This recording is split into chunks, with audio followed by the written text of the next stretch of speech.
going on, guys? Crypto Renegade again here for you. Today I'm about to do an unboxing of the Keevo hardware wallet.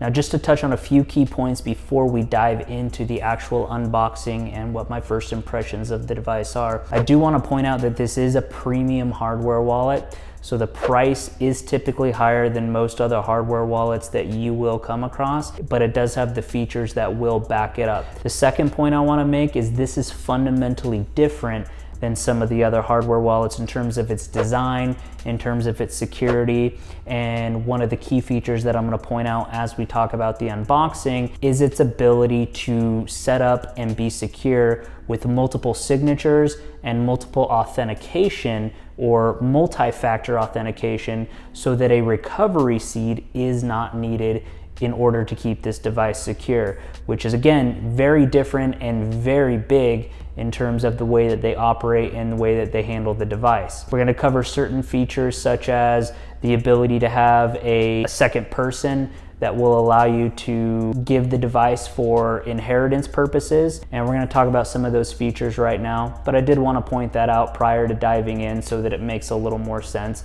as we go. So let's go right in. All right, guys, welcome back. So I wanted to give sort of an over-the-shoulder shot as I did the unboxing and kind of talk my way through what my first impressions are and what the components of the device are. Before I flip the box, I want to point out that this is one of the upgraded founder editions, meaning the first 1,000 devices are numbered and provided in a collector's case, and this is not the normal standard Keevo. Now, the standard Keevo 1 device goes currently for $299. There's a link down below in the description, and there may be additional discounts if you use it. It's up to you. The Founders Edition, the one that we're about to see here, is $399 US right now. And again, link below if this is something that you're interested in. I just want to point out that the presentation and the quality of the box is very good. Now, to a lot of people that doesn't matter, but again, the type of thought and detail and quality that's put into the box and the outer shell itself and how it's presented is an indication of how high quality to me that the device inside is going to be.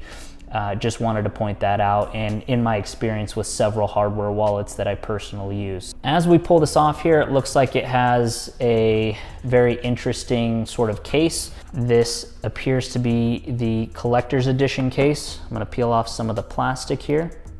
Underneath here, it looks like we have the welcome booklet, and it includes a card, and it includes some of the basic get started and going to the desktop app. So this does run on a desktop app, and it also is Bluetooth and air gapped, and we'll go into details on that as well. But this essentially just allows you to connect it to initially set it up with the desktop app and instructions to do that. And as I pull this open,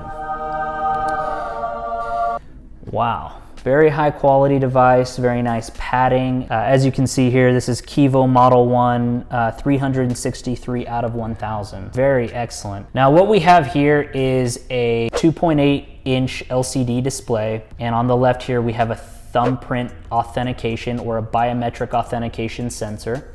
And I'm gonna go ahead and peel off the plastic here, and very well done, very high quality here. The device appears to be stainless steel, has a QR code on the back.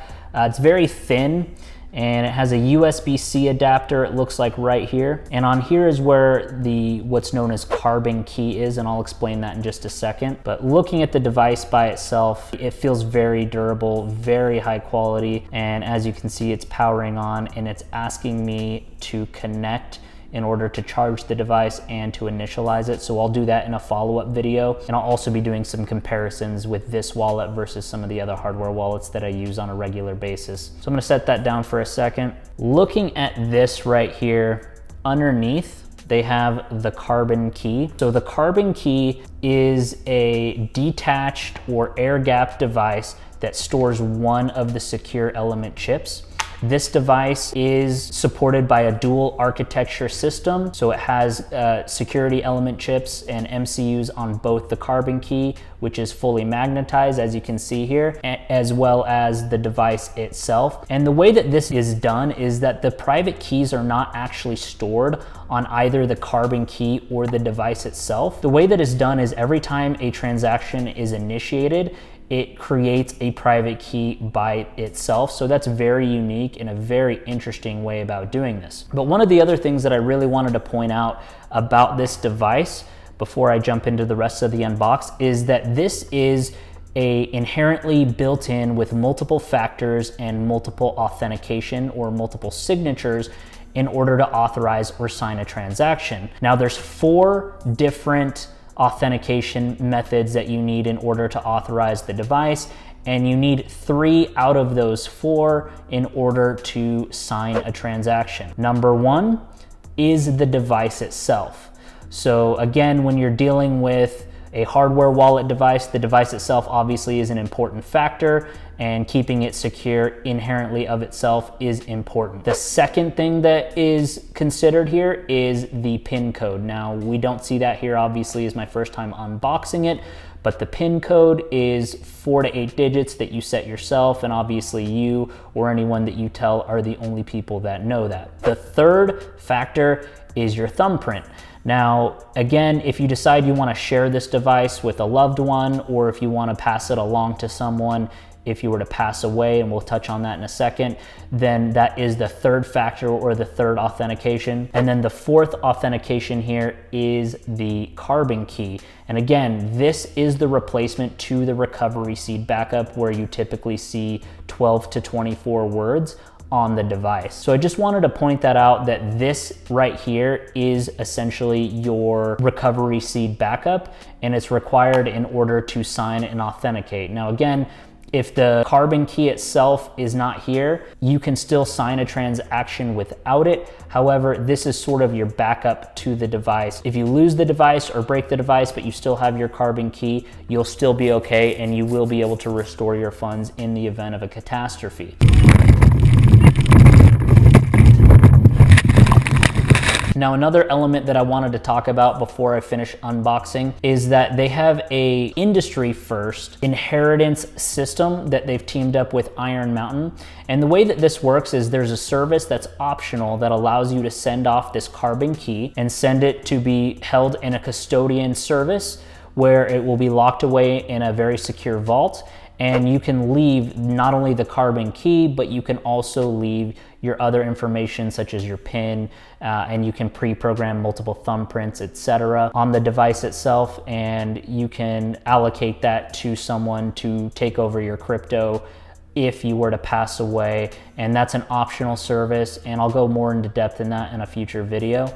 But it's just very interesting and unique because there is no other hardware wallet service provider that allows you to do that, or at least has a system built in inherently for that. So that's very interesting. On the other items in the box here, it looks like it's a very high quality, very durable, from what I can tell here, is a USB-A to USB-C cable that appears to be braided. Now, to initialize and set up the device, as you can see here on the screen, I do need to connect it and set it up with the desktop app as far as portfolio management. And as far as actually authenticating the device and making a transaction, I will demonstrate that in a future video, but there will be a QR code on this large touch screen for not only management, but for signing QR codes and also generating that so I can send it from my phone onto the device as well and have it air gapped in terms of it securing and signing that. But this is also a USB-C connected device for management online as well as charging. As you can see, the battery appears to be dying on me. I will go into depth as far as to how this works in a future video, but just right off the bat, this is very cool. My first impressions are this is, again, a very high quality device. It's very different, the fact that they have multiple factors and multiple signatures built right in to the device itself, especially with this recovery seedless carbon key. Again, I can't wait to test this and actually use it and put some crypto and actually sign and send and receive transactions on this device. But so far, I'm very impressed by the quality, by the tooling. No expense was spared in terms of the material quality.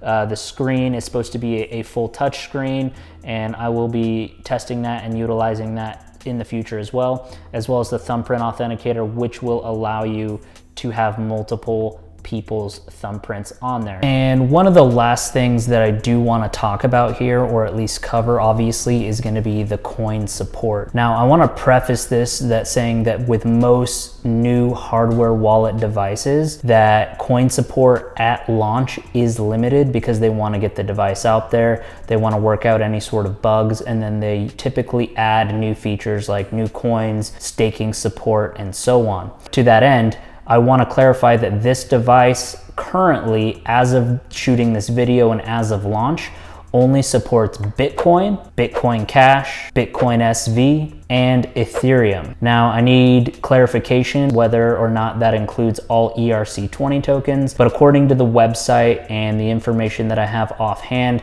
this device only supports those 4 coins currently. So be advised of that, and you can continue to check the link down below in the description at any given time when you see this video to clarify current coin support. So I just wanted to make sure that that was covered in this video as well, as I touched on a lot of the physical features and support. This is fantastic. As far as I can tell, I'm very impressed with the quality, and I cannot wait to show you guys some future hardware wallet comparisons, comparing this and the pros and cons of this to other hardware wallets on the market once I really dive in and start testing and using this. So I'm gonna go ahead and wrap this up here.